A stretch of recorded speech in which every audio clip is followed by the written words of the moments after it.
दिनैनि गोदान भिडिअ'आव आरो फिन खेबसेबाव बरायफिनबाय।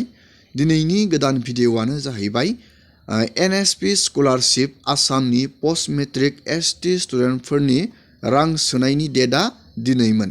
नाथाय गोबां स्टुडेन्टफोरनि बेंक एकाउन्टसिम राङा दासिमबो हाबाखै। गोबां कमेन्ट खालामदों राङा हाबगोन ना हाबला। बेनिखायनो आं नोंथांमोननो नैबे सुंद' मोनसे आपडेटखौ लानानै फैदों जाहाथे नोंथांमोननि डाउटआ क्लियार जायो। दाख्लैबावै आङो भिडिअनि जोहैबो नोंथांमोननो रां सोनायनि आपडेटखौ खोन्थाहरदोंमन।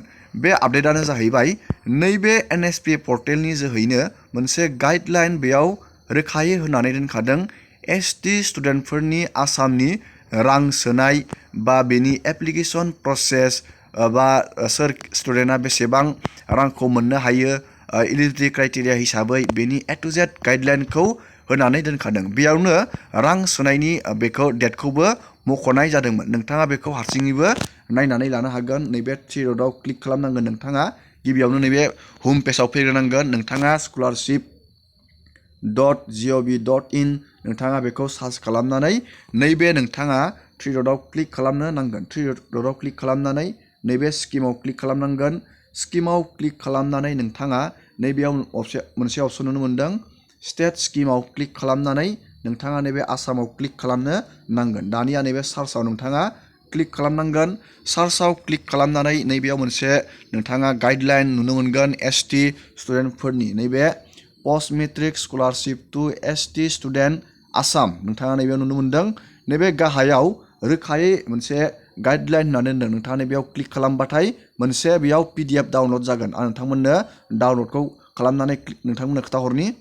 बेबायदि मोनसे बेयाव गाइडलाइन डाउनलड जागोन। नोंथांमोना बे गाइडलाइन मथे ST स्कलारशिपनि रां सोनाय बा नोंथांनि बे एप्लिकेसन प्रसेसखौ नोंथाङा नायनानै लानो हायो। नैबे गाइडलाइन मथेनो जायो। नोंथांमोननो आं खोन्थाहरनि नैबे रां सोनायनि आपडेटआ बेनिफ्रायनो आं नोंथांमोननो होदोंमोन। नैबेयाव नुनो मोनदों नोंथाङा प्रसेस। नैबेयाव फ्रेश केन्डिडेट आरो रिनिउवेल केन्डिडेट बेयाव माब्ला एप्लाइ खालामनांगौ, इनस्टिट्युट लेभेलाव माब्ला भेरिफिकेसन जायो, स्टेट लेभेलाव माब्ला भेरिफिकेसन जायो, राङा माब्ला हाबो नैबेयाव रोखायै लिरना होखादों।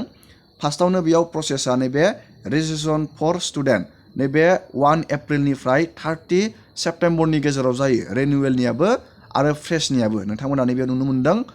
बेनि उनाव भेरिफिकेसन जायो इनस्टिट्युट कलेज बा नोंथांनि स्कुल लेभेलाव भेरिफिकेसन जायो।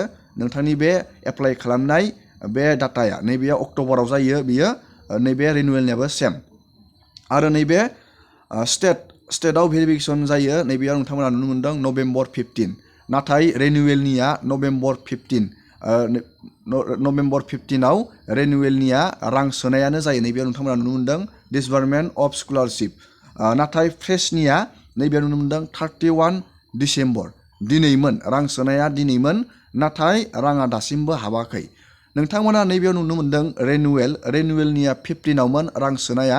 नाथाय एक्जेक्ट 15आव राङा हाबाखै। मानि थाखाय हाबाखै बेयाव नैबे डेटखौल' बेयाव 15आव बिदि लिरनानै होदों। नाथाय रां सोनाया बा सप्तासे सप्तानै बेफोरबायदि लेट जायो।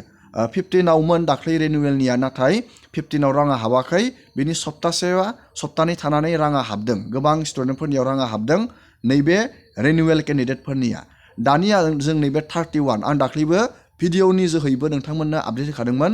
31आव फ्रेश केन्डिडेटफोरनि ST स्टुडेन्टफोरनि रां सोनायनि आपडेटखौ नैबेयाव डेटखौ मख'नानै होदों। डिसबार्समेन्ट अफ स्कलारशिप एमाउन्ट बेखौ नैबेयाव 31 डिसेम्बराव मख'नानै होदों। नाथाय 31 डिसेम्बर खालि राङा हाबाबो जानो हागौ। बेनि सप्तासे बा सप्तानै बा सानथाम सानब्रैनि गेजेराव राङा हाबनो हागौ। नैबे 31 डिसेम्बरखौ नैबेयाव गाइडलाइन मथे मख'ना होदों। नैबे गाइडलाइनाव मख'ना होबाबो नाथाय रां सोनाया लेट जायो बा नोंथांमोना सानथाम सानब्रै सप्तासे बेफोरबायदि नेनांगोनबो जानो हागौ। नाथाय राङा हाबगोन बेनि गेजेरावनो। नोंथांमोना डाउटआ क्लियार जाबाय जानो हागौ।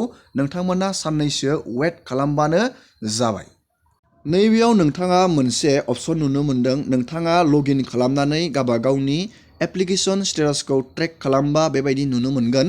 गोबां स्टुडेन्टफोरनि नैबे एप्लिकेसन स्टेटासआ दाख्लैनो नैबे application send to PFMS for payment दाख्लैनो बेबायदि सेन्ड खालामबाय। नैबे पाब्लिक फाइनेन्सियेल मेनेजमेन्ट सिस्टेमाव दाख्लैनो नैबे एप्लिकेसन नैबे स्टेटासखौ सेन्ड खालामनायनि बाथ्रा बुंदों। दाख्लैनो गोबां स्टुडेन्टफोरनिखौ PFMS पर्टेलाव सेन्ड बानायबाय। नैबेयाव नोंथांमोना नुनो मोन्दों आरो selected for scholarship merit list नैबे मेरिट लिस्टआबो नैबे इएस जाबाय। गोबां स्टुडेन्टफोरनिया इएस जादों। मानो होनोब्ला स्कलारशिपनि मेरिट लिस्टआव गोबां स्टुडेन्टफोरा सायख'जाबाय। बेफोरबायदि दाख्लैनो खोथैदों। आङो बेनि आपडेटखौ नोंथांमोननो होखाबायमोन। जाय बिथांमोननि स्टेटासा बेफोरबायदि खोथैदों नोंथांमोना थाबैनो स्कलारशिपनि रांखौ सानथाम सानब्रै बा सप्तासेनि गेजेरावनो नोंथांमोना स्कलारशिपनि एमाउन्टखौ 100% नोंथांमोना मोननो हागोन। नाथाय नोंथांनि नैबेयाव मोनसे रां हाबनाय सिस्टेमा एबारनिया डाइरेक्ट बेंक एकाउन्टआव राङा हाबनाय नङा।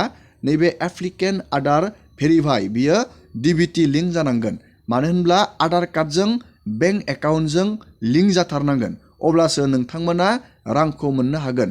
जुदि नोंथांनि बेंक एकाउन्टजों आधारजों लिंक जायाखै अब्ला नोंथाङा रांखौ मोननाय नङा। दिनैनि भिडिअखौ आङो बेखिनियावनो फोजोबबाय।